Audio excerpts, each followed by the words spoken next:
Good morning, students. Now let us start the next new chapter, Unit 7. The chapter is Properties of Matter. So even 6th standard also you learn this basic concept. So what do you mean by properties of matter? So we know that solids, liquids and gases. So these are the properties of matters. So இது எல்லாமே நம்ம earlier படிச்சிருக்கோம். So first we have to discuss about introduction part. So first look at this diagram. So what is this? You know that Kallanai. So Kallanai வந்து எல்லாருக்கும் தெரிஞ்ச ஒரு விஷயம் இல்லைங்களா? So first look at this diagram. This is the one of the oldest dam in the world. வேர்ல்டுல பாத்தீங்க அப்படின்னா ரொம்ப ஒரு பழைய டேம் எது அப்படின்னு சொன்னோம்னா இந்த கல்லணை. ஸோ கல்லணையில் இருக்கக்கூடிய அந்த டேம் வந்து என்ன அப்படின்னா காவேரி ஆறு இல்லைங்களா? இது எதுக்காக நம்ம யூஸ் பண்றோம்? Due to the irrigations. So பாசனத்திற்காக நம்ம யூஸ் பண்றோம். சப்போஸ் இப்போ வந்து ஏன் நம்ம இதை சொல்றோம் அப்படின்னா, ஸோ நார்மலாவே இப்போ தண்ணி வந்து நம்ம என்ன செய்யறோம் அப்படின்னா ஒவ்வொரு குவான்டிட்டிக்கு ஏற்ற மாதிரி மாறும். ஃபார் எக்ஸாம்பிள் இப்போ வெள்ளம் வரும்போது அதிகமான மழை பெய்யும் போது வெள்ளம் வருது. அப்போ டேம்ல என்ன செய்யும்? தண்ணி வந்து ஃபோர்ஸா வரும். அப்போ ஃபோர்ஸா வரும்போது என்ன செய்யுது அப்படின்னா அந்த டேம்ல வந்து ஒரு ஹை ஸ்பீட்ல வந்து அந்த வாட்டருடைய ஸ்பீட் வந்து அதிகமா இருக்கும். அப்போ அதிகமா இருக்கும்போது அதை நம்ம என்ன செய்யணும் அப்படின்னா வாட்டருடைய லெவல் வந்து ஸ்பீடு வந்து அதிகமா இருக்கும். ஏன் அப்படின்னா அந்த தண்ணியோடைய குவான்டிட்டி வந்து அதிகமாகும் போது இந்த டேம்ல வரக்கூடிய தண்ணியோட ஸ்பீடு வந்து அதிகமாகும். ஏன் நான் வந்து இதை சொல்றேன் அப்படின்னா, ஸோ கல்லணை டேம் அப்படிங்கிறது வந்து ஃபர்ஸ்ட் வந்து எதுக்காக நம்ம ப்ராப்பர்ட்டிஸ் ஆஃப் மேட்டர் அப்படின்னு சொல்றோம். ஸோ ப்ராப்பர்ட்டிஸ் அப்படின்னா ஒரு பருப்பொருள்கள் அப்படின்னு சொல்லுவோம். அந்த பருப்பொருட்கள்ங்கிறது என்ன சொல்லுவோம் அப்படின்னா solid state and then liquid state and gaseous state. அப்ப மேட்டர், அப்ப ஒவ்வொரு பொருளுடைய கேரக்டர் என்ன? இப்ப சாலிட் ஸ்டேட்ல ஒரு பொருள் எப்படி இருக்கும், லிக்விட்ல எப்படி இருக்கும், கேசஸ்ல எப்படி இருக்கும் அப்படிங்கறது தான் நம்ம இந்த சாப்டர்ல பார்க்க போறோம். ஸோ அதுக்கு ஒரு பெஸ்ட் எக்ஸாம்பிள் வந்து வாட்டர். ஸோ வாட்டரா சொல்லும் போது நம்ம என்ன சொல்றோம் அப்படின்னா இந்த டேம் வந்து சொல்றோம். ஸோ இது வந்து நம்ம என்ன சொல்லலாம், ஸோ இந்த கல்லணை டேம் சொல்லலாம். நெக்ஸ்ட் வந்து பிரமிட்ஸ் வந்து ஈஜிப்ட்ல உள்ள அந்த பிரமிட்ஸ் சொல்லலாம். அண்ட் ஃபிளைஓவர்ஸ்னா இந்த ஃப்ரிட்ஜஸ், ஃபிளைஓவர்ஸ் சொல்லுவாங்களா, பாலம், அந்த பாலம்லாம் கட்டுறாங்க இல்லையா? அப்ப பாலம்லாம் கட்டும்போது அதுல பாத்தீங்க அப்படின்னா அந்த வெஹிக்கிள்ஸ் வந்து அந்த பாலத்து மேல போகணும்னா அந்த ஃப்ரிட்ஜ் எப்படி இருக்கணும்? ஸ்ட்ராங்கா இருக்கணும் இல்லையா?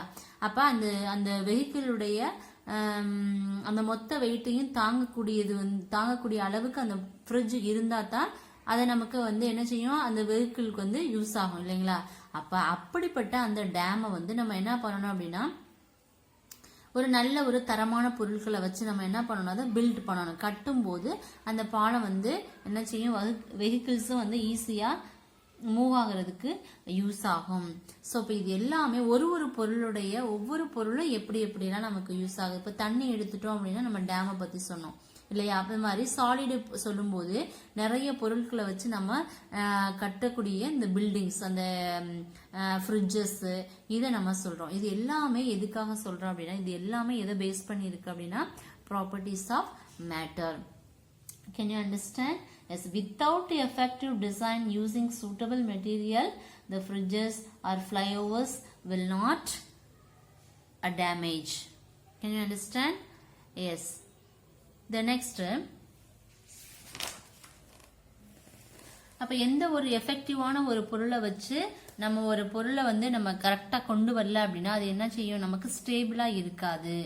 ஸோ இன்னைக்கு டே டு டே லைஃப்ல பாத்தீங்க அப்படின்னா first we have to learn properties of matter. This properties of matter is very important, very essential in selecting material for the application. For example, இன்னைக்கு டெக்னாலஜில பாத்தீங்க அப்படின்னா நிறைய மெட்டீரியல்ஸ் வந்து நம்ம ஒவ்வொரு விதத்துல வந்து நம்ம யூஸ் பண்றோம் இல்லைங்களா?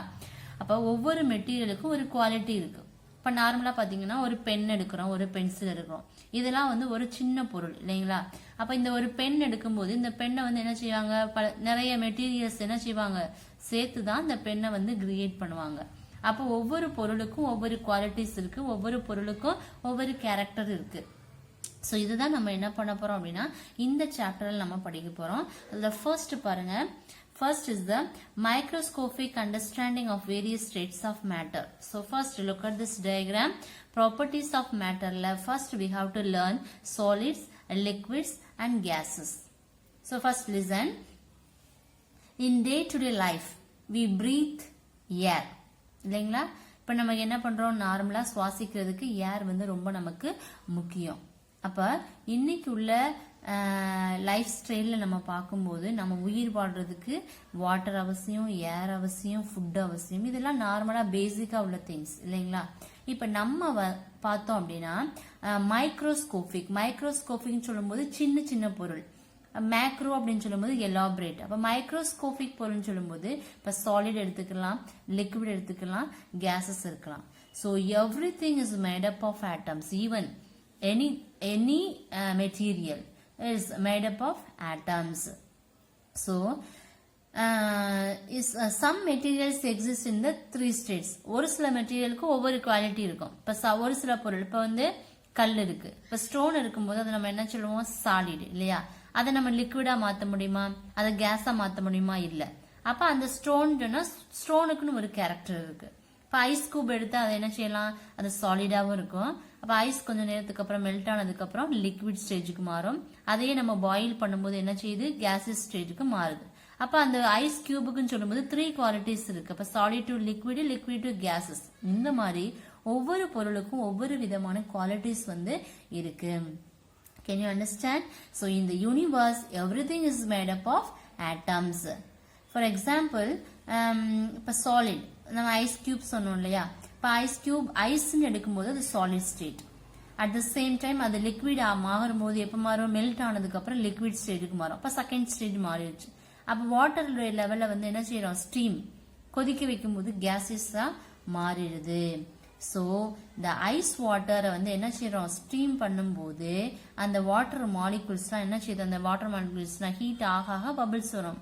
அப்ப இதனால என்ன பண்ண முடியுது, சாலிட்ல இருந்து லிக்விடா மாற முடியுது, லிக்விட்ல இருந்து கேஸஸா மாற முடியுது.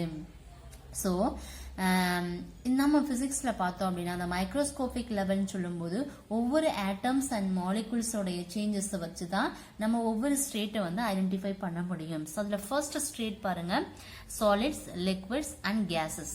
So first look at this diagram. This is the solid state. இந்த சாலிட் ஸ்டேட் என்ன பண்ணுது, இப்போ ஃபார் எக்ஸாம்பிள் நம்ம என்ன எடுத்துக்கலாம் அப்படின்னா, இது ஒரு ஒவ்வொரு டிரான்சிஷன் லெவல் அப்படின்னு சொல்லுவோம். ஃபர்ஸ்ட் வந்து ஒரு சாலிட், இப்போ ஐஸ் கியூபாவே எடுத்துக்கலாம் இல்லைங்களா. இப்போ ஐஸ் கியூப் ஒரு சாலிடு பொருளை எடுத்திருக்கோம். இந்த பொருளை என்ன செய்யறோம், அடுத்து வந்து லிக்விடா மாறும்போது நிறைய நமக்கு கிடைக்கும் இல்லைங்களா. அப்ப இதோட குவான்டிட்டி அதிகம், இதோட குவான்டிட்டி அதை விட கம்மி. இப்ப இந்த லிக்விடா உள்ள பொருள் என்ன செய்யுது, கேஸா மாறிடுது. கேஸா மாறும்போது என்ன செய்யுது, அது ஏரோட மிக்ஸ் ஆயிடுது. அப்ப இதோட குவான்டிட்டி இதை கம்பேர் பண்ணும்போது கம்மியாகும், இதை கம்பேர் பண்ணும்போது இதோட குவான்டிட்டி என்ன செய்யும், கம்மியாகும். ஏன்னா இது வந்து கேஸ், அது என்ன செய்யுது, ரிலீவ் ஆயிரும், ஏரோட மிக்ஸ் ஆயிரும். ஸோ ஃபர்ஸ்ட் பாருங்க solids. So what do you mean by solids? In solids, atoms or molecules are tightly fixed. இந்த atom molecules எப்படி இருக்கும் அப்படின்னா ரொம்ப டைட்டா ஒன்னோட ஒன்னு என்ன செய்யும், க்ளோஸ்டா இருக்கும். At the same time, in solid formation, atoms get bound together through various types of bonding. அப்புறம் இந்த atoms வந்து எப்படி இருக்கும்னா, ஸோ ஒன்னோட ஒன்று என்ன செய்யும், டுகெதர் மிக்ஸ் ஆகி அது நமக்கு கிடைக்கும் போது ஒரு பாண்டு, பிணைப்பு. பாண்டுன்னு என்ன சொல்லுவோம், பிணைப்பு. ஃபார் எக்ஸாம்பிள் இப்போ ஒரு ஆட்டம் இருக்கு, இந்த ஆட்டம் என்ன செய்யுது, ஒன்று ஒன்னோட சேர்ந்து நமக்கு ஒரு ஸ்ட்ரக்சர் கிடைக்குது. ஸோ இதான் வந்து பாண்டிங் அப்படின்னு சொல்லுவோம்.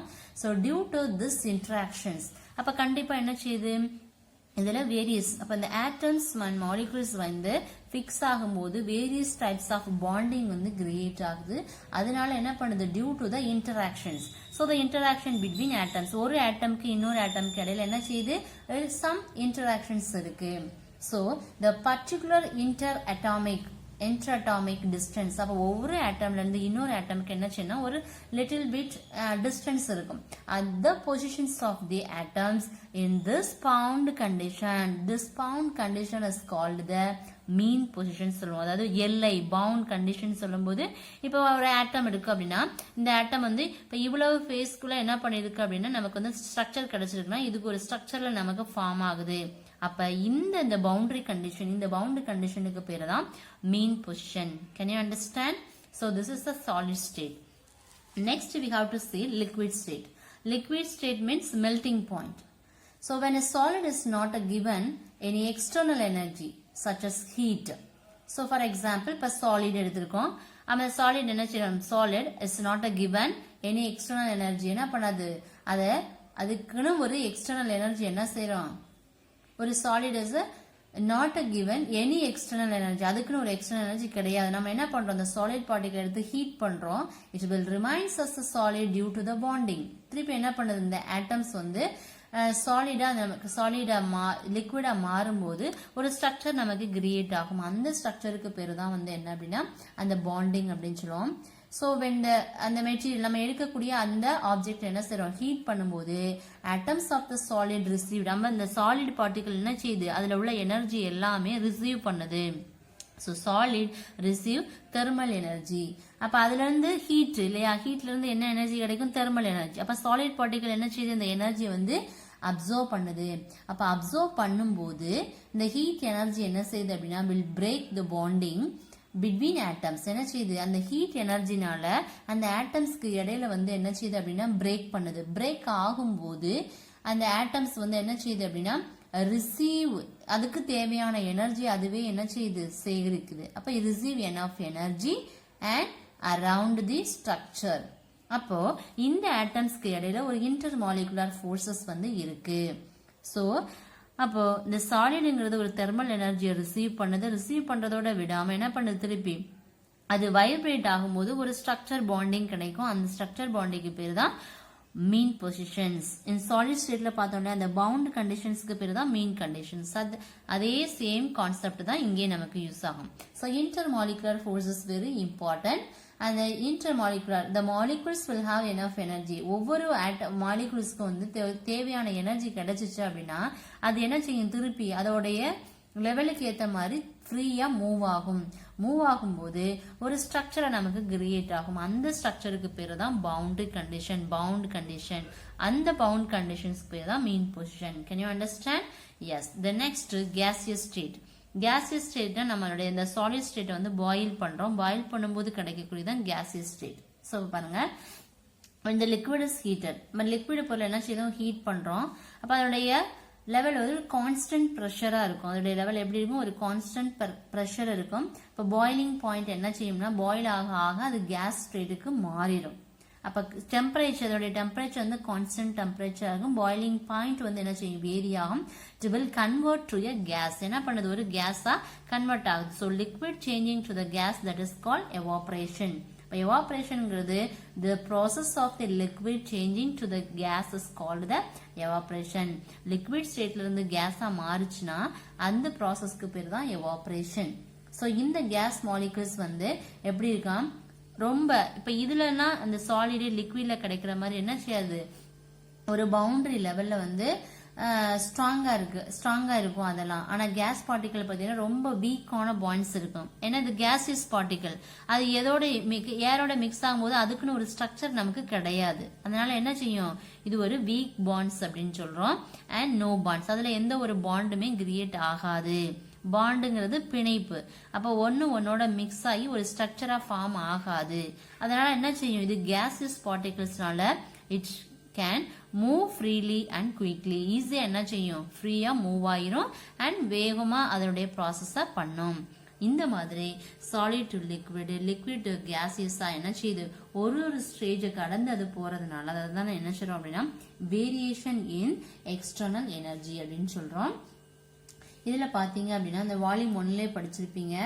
ஏதாவது எந்த ஒரு ஆப்ஜெக்ட் எடுத்தாலும் அந்த ரிஜிட் பாடிஸ், அதாவது நிறைய கலெக்ஷன் ஆஃப் பாயிண்ட் ஆஃப் மாஸ்ன்னு சொல்லுவோம். அதுல பாத்தீங்க அப்படின்னா ரிஜிட் பாடிஸ்னா ஒரு சாலிட் பார்ட்டிகல் தான் ரிஜிட் பாடிஸ்ன்னு சொல்லுவோம். அப்போ ஒவ்வொரு குவான்டிட்டிக்கு ஏற்ற மாதிரி அதனுடைய சைஸஸ் ஷேப் என்ன செய்யும் அப்படின்னா மாறும். அப்ப இதுல இருந்து நீங்க என்ன தெரிஞ்சுக்கணும் அப்படின்னா இந்த solid to liquid, liquid to gas அப்படிங்கிறது ஒவ்வொரு ஸ்டேஜை கடந்து போறதுக்கு பேர் தான் properties of matter. Can you understand? Yes. Then next we have to see elastic behavior of materials. Listen.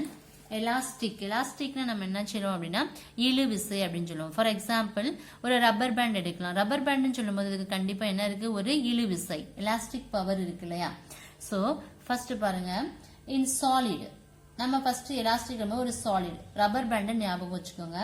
Inter atomic forces bind 2 or more atoms என்ன செய்யும், 2 இருக்கலாம் இல்ல 2 விட அதிகமா இருக்கலாம். அது எல்லாமே கம்பைன் ஆகும்போது என்ன செய்யுது அப்படின்னா ஒரு ஸ்டேபிள் ஈக்குவலிபிரியமா நமக்கு கிடைக்கும். பாருங்க, இது ஒரு மெட்டல் சரிங்களா. இந்த மெட்டல்ல இந்த உள்ள இருக்கிறது தான் atoms. These atoms closely bound together என்ன பண்ணும், ஒன்னோட என்ன பண்ணும், க்ளோஸ்டா இருக்கும். அப்ப அந்த ஆட்டம்ஸ்க்கு இடையில கிரியேட் ஆகக்கூடியதான் intermolecular forces. Intermolecular ஃபோர்ஸ்னா குறுக்க என்ன செய்யணும், ஒரு ஆட்டமும் ஒன்னோட மிக்ஸ் ஆகுது, அதுல இருந்து கிரியேட் ஆகக்கூடியது இன்டர் மாலிகுலர் ஃபோர்ஸஸ். அப்ப என்ன செய்யும், இந்த இன்டர் மாலிகுலர் ஃபோர்ஸ்னால இது என்ன செய்யும்னா ஒரு ஸ்டேபிள், ஒரு ஈக்குவலிபிரியம் பொசிஷனுக்கு வந்துடும். அப்ப அந்த ஆட்டம்ஸ் என்ன செய்யும் அப்படின்னா அப்ப அந்த atoms are pulled or push என்ன செய்யும், ஒன்னோட ஒண்ணு என்ன செய்யணும்னா ஒன்னை விட முந்தி போகும், இல்லாட்டா என்ன செய்யும், ஒன்னை இழுத்து விடும் இல்லையா. அப்ப புஷ் ஆர் புல், ஆட்டம்ஸ் என்ன செய்யும், ஒன்னு புஷ் பண்ணும் இல்லாட்டா புல் பண்ணும் இல்லைங்களா. அப்ப இந்த மாதிரி கிரியேட் ஆகக்கூடிய இன்டர்மாலிகுலர் ஃபோர்ஸ்ல ஒரு டிஃபார்மிங் ஃபோர்ஸ் என்ன செய்யும் அப்படின்னா ரிமூவ் ஆகும். டிஃபார்மிங் ஃபோர்ஸ்னா என்ன அப்படின்னா, அதாவது அதோடைய தன்மையை என்ன செய்யும் அப்படின்னா இந்த ஆட்டமோடைய ஸ்ட்ரக்சரை என்ன செய்யும், ஸ்பாயில் பண்ணிரும், உருக்குலைக்கிறதுன்னு சொல்லுவோம் இல்லையா. அது மாதிரி அதான் டிஃபார்மிங். இதோட ஸ்ட்ரக்சரையும் இதோடைய ஃபோர்ஸை என்ன செய்யணும்னா டிஃபார்ம் பண்ணிரும் சரிங்களா. அப்ப இன்டர் ஆலிகுலர் ஃபோர்ஸ் அப்படின்னு சொல்லும் போது கண்டிப்பா ஒரு ஆட்டம்ஸ்க்கும் இன்னொரு ஆட்டம்ஸ் கிடையில due to the attraction or repulsions. Attraction இருக்கும், ரிப்பல்ஷனும் இருக்கும். இப்போ restore the atoms to the equilibrium position என்ன செய்யும், ஒரு ஈக்குவலிபிரியம் பொசிஷனுக்கு வரும். If a body regains is a original shape. so இது ஒரிஜினல் ஷேப்பா இருக்கலாம், சைஸா இருக்கலாம். ஆனா இந்த டிஃபார்மிங் இழு விசைன்னு சொல்லும் இல்லையா, ஒரு ரப்பர் பேண்ட் நார்மலா இருக்கும்போது என்ன செய்யுது, ஒரு சர்க்கிள் ஷேப்ல இருக்கு. அதே நம்ம இழுக்கும் போது அதோட ஷேப் என்ன செய்யுது, மாறுது. அப்ப நம்ம ஃபர்ஸ்ட் பார்த்த அந்த ரப்பர் பேண்டோட ஷேப் நம்ம இழுக்கும் போது கிடைக்காது, அதே ஷேப் கிடைக்காது. ஏன், அதில் நம்ம கொடுக்கக்கூடிய இன்டர்மாலிகுலர் ஃபோர்ஸ்னால என்ன செய்யுது, அதனுடைய சைஸும் ஷேப்பும் மாறுது. அப்ப இந்த டிஃபார்மிங் ஃபோர்ஸ்ங்கிறது என்ன செய்யுது, நம்ம கொடுக்கக்கூடிய அந்த டிஃபார்மிங் ஃபோர்ஸ்னால எலாபரேட் ஆகும்போது அதனுடைய சைஸ் ஷேப் எல்லாமே மாறும். ஸோ இந்த மாதிரி இருக்கக்கூடிய ப்ராப்பர்ட்டிக்கு பேர் தான் elasticity. So the body regains the original size, shape and size after removal the deforming force. We have to apply the property. This property is called the elasticity. So ஒரு ஆட்டம்ங்கிறது ஒன்னோட mingle ஆகும், அங்கே create ஆகக்கூடியது ஒரு intermolecular force. Intermolecular ஃபோர்ஸ்ல ஒரு deforming force apply பண்ணிட்டோம்னா இன்டர்மாலிகுலர்ஸா இருக்கும்போது அது ஒன்னோட என்ன செய்யும், ஸ்டேபிளா ஈக்குவலிபிரியமா ஒரு ஷேப்ல இருக்கும். அதே டிஃபார்மிங் ஃபோர்ஸ் இல்லை அப்படின்னா அதோட சைஸும் ஷேப்பும் மாறும். ஸோ எலாஸ்டிசிட்டிக்கு ஒரு பெஸ்ட் எக்ஸாம்பிள் எது அப்படின்னா rubber and metals. Can you understand? இதுதான் எலாஸ்டிசிட்டி சரிங்களா, இழு விசை அப்படின்னு சொல்லுவோம். தென் நெக்ஸ்ட் என்ன பார்க்க போனா பிளாஸ்டிசிட்டி. பிளாஸ்டிசிட்டி மீன்ஸ் என்ன அப்படின்னா, அதாவது எலாஸ்டிசிட்டினா என்ன செய்யும் அப்படின்னா, இப்போ ரப்பர் பேண்டை இழுத்துட்டு திருப்பி விட்டோம்னா என்ன செய்யும், அது ஒரிஜினல் ஷேப்புக்கு வந்துடும் இல்லைங்களா. இப்போ அதே ரப்பர் பேண்டை இழுத்து விடும்போது ஒரே ஷேப்புக்கு வந்துடுது இல்லைங்களா. இப்போ கிளாஸோ ஒரு கிளாஸ் டம்ளர் இருக்கு, அந்த கிளாஸை உடைச்சிட்டோம்னா தூக்கி மேல இருந்து கீழே போட்டோம்னா அது உடஞ்சிரும். அப்ப உடஞ்சதுக்கு அப்புறம் திருப்பி நமக்கு ஒரு டம்ளரா கிடைக்குமா, கிடைக்காது. அப்ப என்னது இது என்ன செய்யுது, இது ஒரு பொசிஷன்ல இருந்து அதே பொசிஷனை திருப்பி ரீச் ஆகுது. அதனால அது எலாஸ்டிசிட்டி. பிளாஸ்டிசிட்டினா நம்ம ஒரு பொருளை எடுத்து யூஸ் பண்ணிட்டு திருப்பி கொஞ்சம் நேரம் பார்த்தா அதே பொருளுடைய ஒரிஜினல் ஸ்டேட்டுக்கு என்ன செய்யாது, வராது. இதுல ஒரிஜினல் ஷேப்புக்கு திருப்பி வந்துருச்சுன்னா எலாஸ்டிசிட்டி, ஒரிஜினல் ஷேப் வரல அப்படின்னா பிளாஸ்டிசிட்டி தான் மீட்சி. இது மீட்க முடியும், இது என்ன செய்யாது, மீட்க முடியாது. For example glass. அப்ப இந்த கிளாஸ் என்ன செய்யறோம், மேல இருந்து கீழே போடும்போது பிரேக் ஆகுது, உடஞ்சிருது. அப்ப அங்க என்ன செய்யுது, டிஃபார்மிங் ஃபோர்ஸ். இப்ப removal of the deforming force, இந்த plastic body we have to apply one property. This property is called the plasticity. Can you understand? அப்போ எலாஸ்டிசிட்டிக்கு பெஸ்ட் எக்ஸாம்பிள் ரப்பர் பேண்ட், பிளாஸ்டிசிட்டிக்கு எக்ஸாம்பிள் கிளாஸ். ரப்பர் பேண்டுங்கிறது அந்த original ஷேப்ல இருந்து நம்ம இழுத்து விடும்போது ரீஅகைன் என்ன பண்ணுது, அதே ஷேப்புக்கு வந்துடுது. அதனால அது வந்து இழுவிசைன்னு சொல்றோம். பிளாஸ்டிசிட்டிங்கிறது நம்ம கிளாஸ் டம்ளரை, கண்ணாடி கிளாஸை போடும்போது உடஞ்சிருது. உடஞ்சதுக்கு அப்புறம் திருப்பி என்ன செய்யுது, அதோட ஒரிஜினல் பொசிஷனுக்கு வர்றது கிடையாது. அதுதான் பிளாஸ்டிசிட்டி. ஏன் அப்படின்னா இதுல வந்து removal of the deforming force. For example is glass. Can you understand? Yes. இதை பேஸ் பண்ணி அடுத்து ஒரு இன்ட்ரெஸ்டான ஒரு சாப்டர் பார்க்க போறோம், ஸ்ட்ரெஸ் அண்ட் ஸ்ட்ரெயின். சரிங்களா? இப்போ ஸ்ட்ரெஸ்னா என்ன, ஸ்ட்ரெயின்னா என்ன? So first is stress. ஸ்ட்ரெஸ்ங்கிறத என்ன லெட்டர்ல டிஃபைன் பண்ணோம்னா sigma. This is the letter of sigma. The stress is denoted by the letter is sigma. So stress is denoted by the symbol is sigma. So sigma means stress. So what is the formula? Force by area. So F is the force and A is the area. So when the body is subjected to such a deforming force, இதில் என்ன பண்ணுறோம், deforming force அப்படிங்கிறது வந்து என்ன அப்படின்னா நம்ம கொடுக்கக்கூடிய, அதாவது உருக்குலைக்கும் விசை அப்படின்னு சொல்லுவோம். அதுதான் நம்ம என்ன சொல்லுவோம்னா deforming force. So when the force is applied, the size or shape both may change due to the change in the relative position of atoms and molecules. If you take any atoms or molecules, both atom or molecules may change due to the relative positions. அதோடைய பொசிஷனுக்கு ஏற்ற மாதிரி என்ன செய்யும், அது ரெண்டும் மாறும். ஆனால் டிஃபார்மேஷன் சொல்லும்போது, இந்த டிஃபார்மிங் ஃபோர்ஸ்ன்னு சொல்லும்போது இதுக்கு ரெண்டுக்கு இடையில, ஆட்டம்ஸ்க்கு இடையில ஒரு இன்டர்னல் ஃபோர்ஸ் வந்து இருக்கும். அந்த இன்டர்னல் ஃபோர்ஸை வந்து என்ன பண்ணும், ஸ்டோர் பண்ணி வைக்கும். அதுதான் வந்து ரீஸ்டோரிங் ஃபோர்ஸ் அப்படின்னு சொல்லுவோம். So internal force is restoring force. So what is the unit? The force per unit area, that is called stress.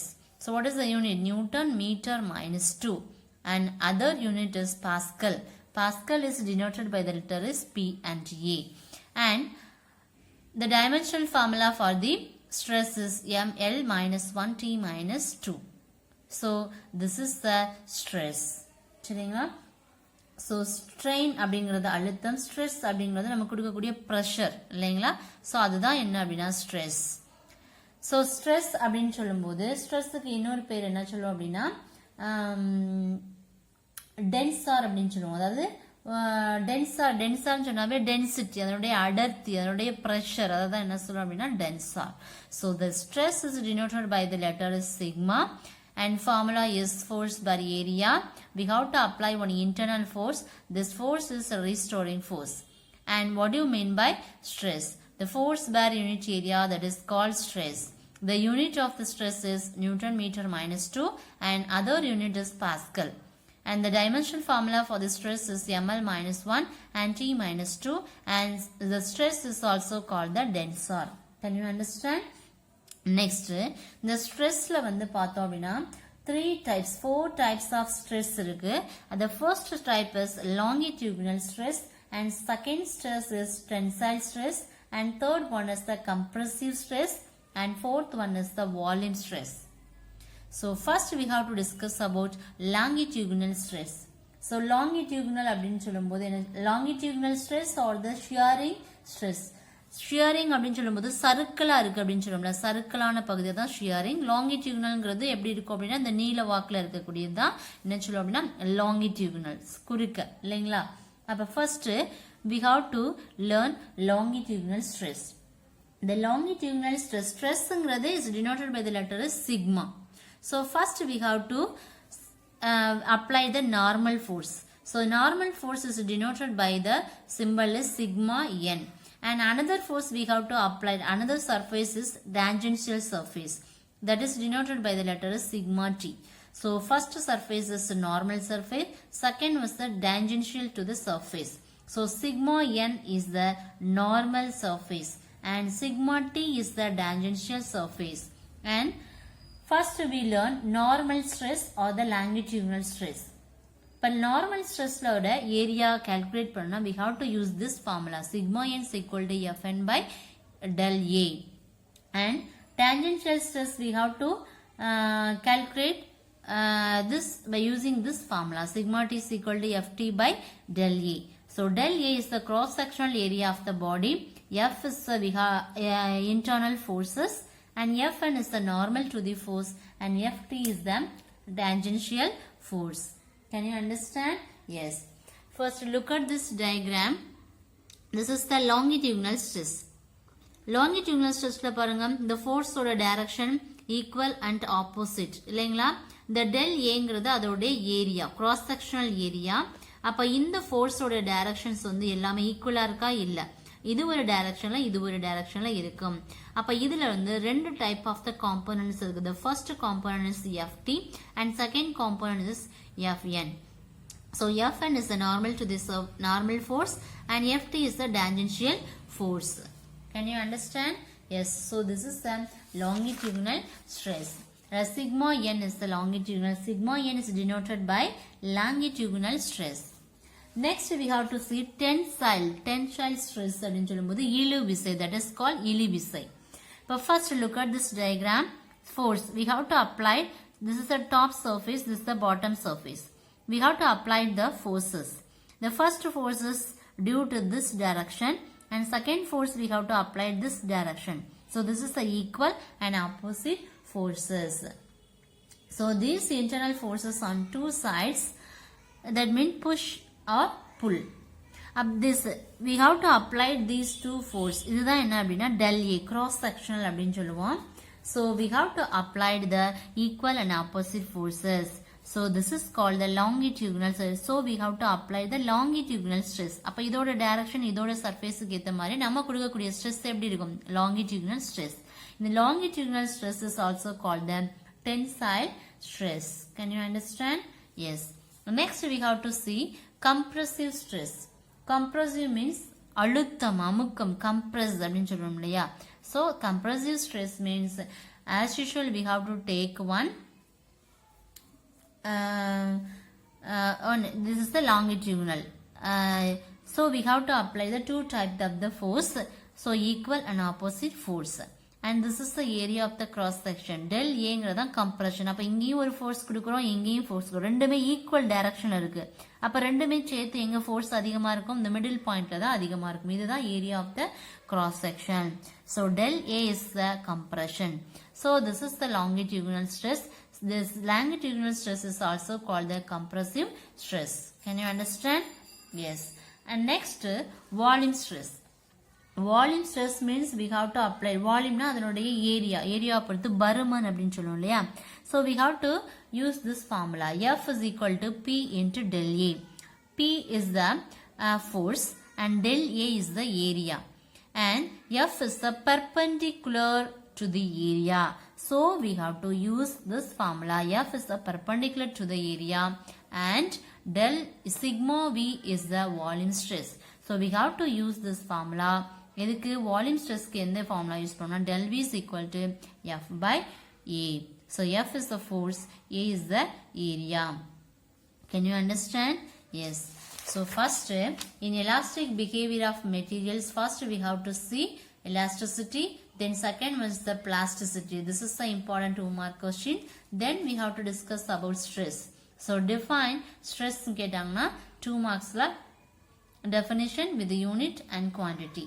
Then next, the stress is based on the 4 types of the stress. The first one is the longitudinal stress or shearing stress, and second one is the tensile stress, and third one is the compressive stress, and